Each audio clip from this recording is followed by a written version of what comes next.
Please be seated.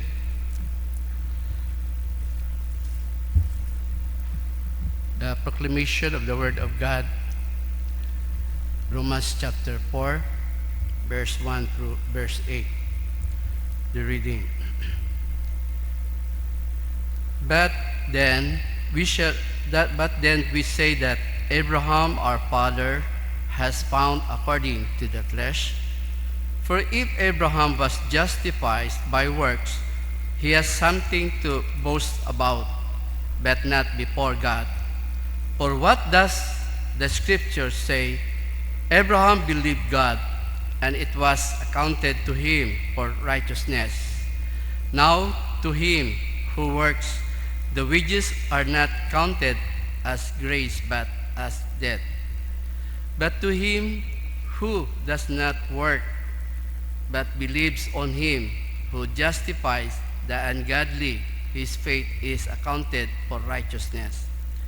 Just as David also describes the blessedness of the man to whom God imputes righteousness apart from works. Blessed are those whose lawless deeds are forgiven and whose sins are covered. Blessed is the man to whom the Lord shall impute sin. The word of the Lord. Please stand. Our sponsor psalm. Our response: I turn to you, Lord, in time of trouble, and you fill me with the joy of salvation. Blessed is he whose transgression is forgiven, whose sin is covered. Blessed is the man to whom the Lord does not impute iniquity, and in whose spirit there is no guile. Response: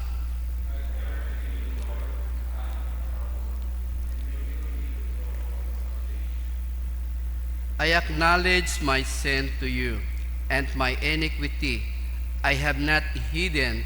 I said, I will confess my transgression to the Lord, and you forgave the iniquity of my sin. Response: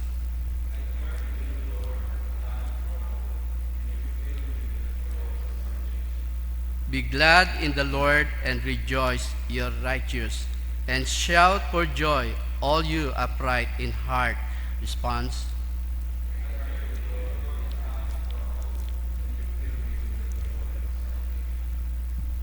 Glory be to the Father, and to the Son, and to the Holy Spirit.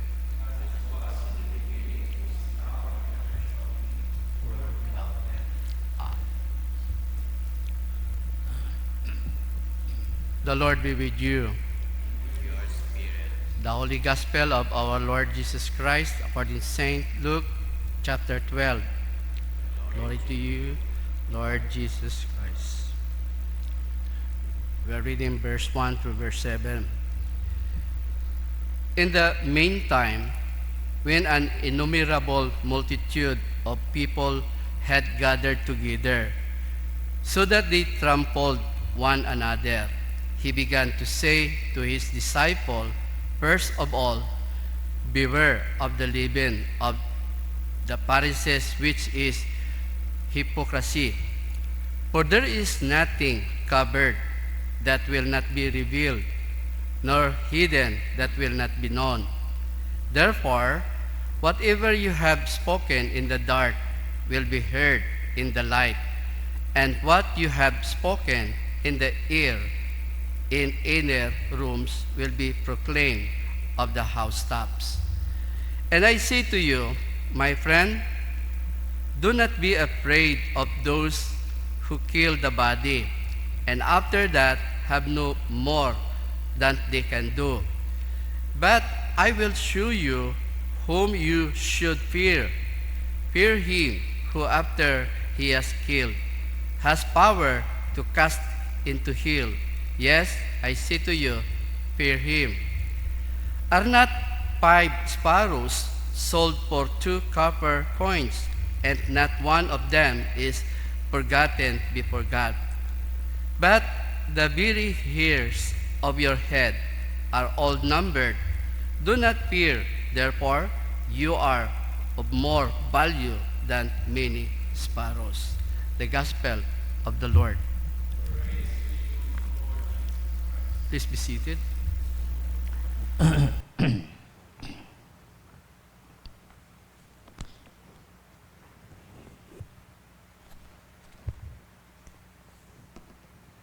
Good morning.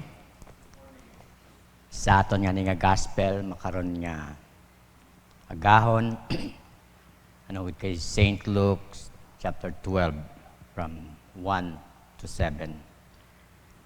Rikara na pero sugod dayang teksto ay si Jesus agro mga crowd, innumerable multitude, hindi mo abo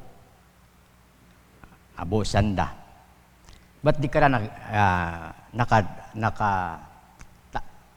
nakachansa si Jesus nga maghambal sa ng disciples privately. And anang hambal, beware of the leaven of the Pharisees, which is hypocrisy. For there is nothing covered that will not be revealed, nor hidden that will not be known. Therefore, whatever you spoke in the dark will be heard in light, and whatever you have spoken in inner room will be proclaimed on the housetop.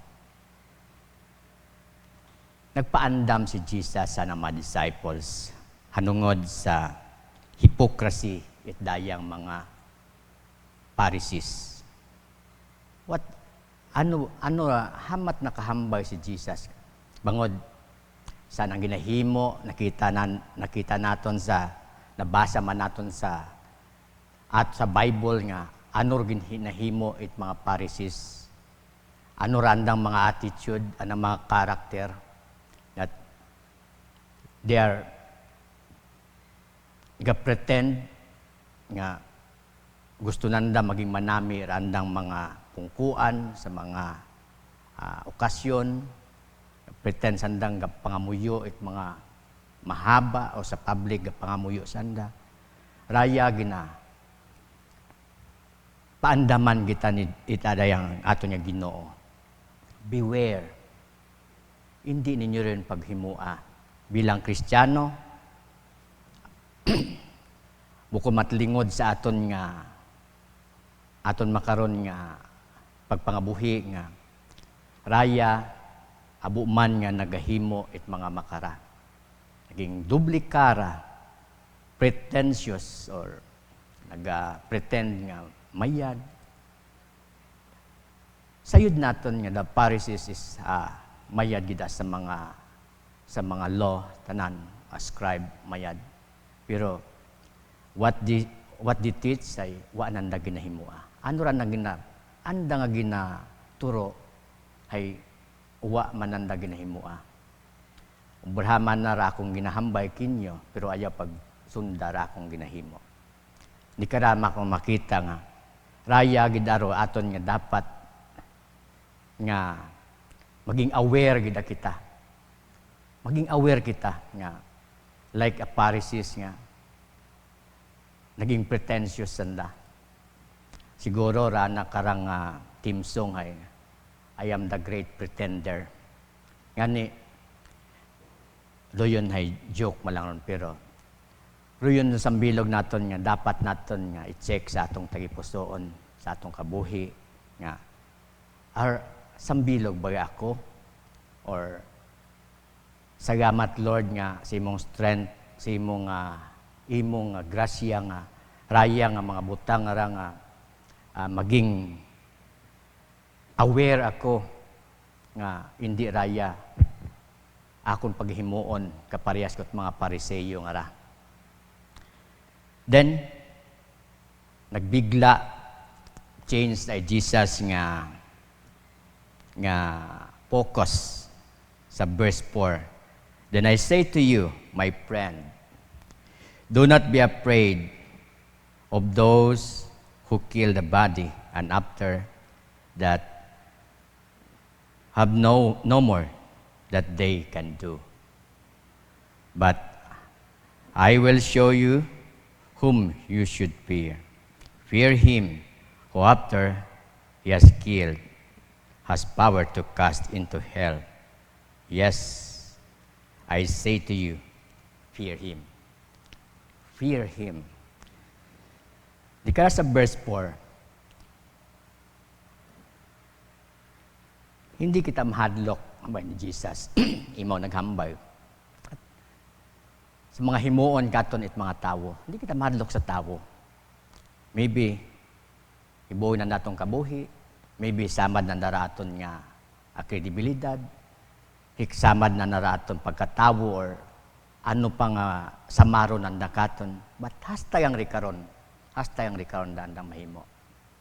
Pero, hambay ni Jesus, fear him, not only kill the body, but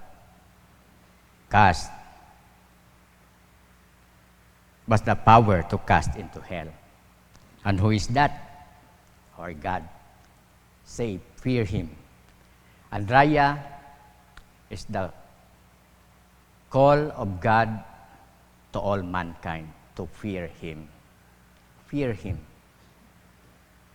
Bangod, kinahanglan gidanana kitang ano bagaro butang bago na to fear God. To fear God is to respect, honor, live with pure heart, or it is do his commandment, obey his word. That's to fear God. May ako nga ninabasa nga, I fear God and no other than. But di ka natin makita nga kung minatuod gid ang fear imo sa Dios. To fear God is to obey his word.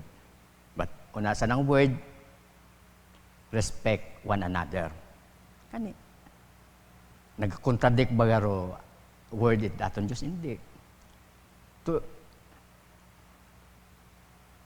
To love God, to fear God, is to respect others. Respeto man naton. Respect atong na-respect naton ang Ginoo. Ngani, i-respect man naton one another katon. Ngani, rikara naton makita, nga haman, makaron wow si Jesus, daya, it is the word. But, it is the reminder katon makaron. Reminder katon niya. We are precious in the eyes of our God. We are precious. Kada isaya katon ay precious gida sa mata itato niya Dios. Kada sa ginkumpara na sa sparo, sayang kamaya, awangan it value. Pero wag gida na intawan gida attention itato niya Dios dayang mga sparo. How much more roanang mga unga nga hindi na napagtawa at attention. Di ka natin makita kung ano kalabing rato niya Ginoo. Kaya nga ni mayakon nga na basa nga life is sweet and death is bitter. Bitter. Mapait. Pero sinugpo na. But eternal life is more sweet and eternal death is more bitter. Di ka na natin ga-remind ka itong rato nga Ginoo nga. Haman it magkahadlo kita nga ginpromisahan kita eternal life itato niya Dios kun kita nagasunod ka na, nagapati ka na. Aton daya reminder katon sa oras nga tanan katon tanan bilang Kristiyano nga hindi kita maging hypocrites like the Pharisees nga we pretend I fear God but I do not do what is say, what is commandment. I do not respect, but to pretend, pretend yaman kita. Guard our heart. Nga, raya ay hindi katon. Hindi raya magdominar katon, kundi to fear God. Amen? Please stand.